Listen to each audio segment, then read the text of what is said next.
আসসালামু আলাইকুম, সবাই কেমন আছেন? আলহামদুলিল্লাহ আমিও ভালো আছি। তো চলে আসলাম আপনাদের সাথে একটা ব্লগ শেয়ার করার জন্য।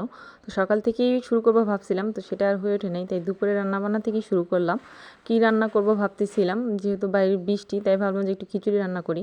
তো খিচুড়ি রান্না করার জন্য চাল, ডাল, তেল, হলুদ, মরিচ, দারচিনি, এলাচি, জিরা গুঁড়া, লবণ, সামান্য মতো তেল আর পরিমাণ মতো পানি দিয়ে আমি রাইস কুকারে খিচুড়িটা বসিয়ে দিয়েছি। আর হ্যাঁ, অফ ক্যামেরাতে আমি পেঁয়াজ আর রসুনটা দিয়ে দিয়েছিলাম। তো এই তো, আর হচ্ছে এটা হচ্ছে আমার ফার্স্ট ব্লগ। তো যদি কোনো ভুল ত্রুটি হয়ে থাকে তো অবশ্যই ক্ষমার দৃষ্টিতে দেখবেন।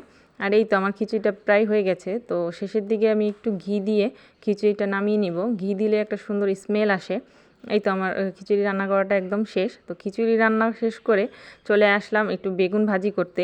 তো যেহেতু খিচুড়ি রান্না করতেছি, কিছু তো শুধু খিচুড়ি তো আর খাওয়া যাবে না, সাথে তো কিছু অবশ্যই লাগবে। তাই বেগুন ভাজি আর দুটো ডিম ভাজি করে নিয়েছি।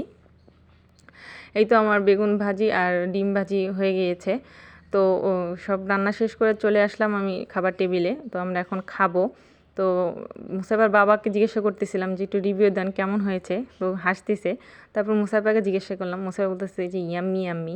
আজ এই পর্যন্তই। সবাই ভালো থাকবেন, সুস্থ থাকবেন, আমার জন্য দোয়া করবেন। আল্লাহ হাফেজ।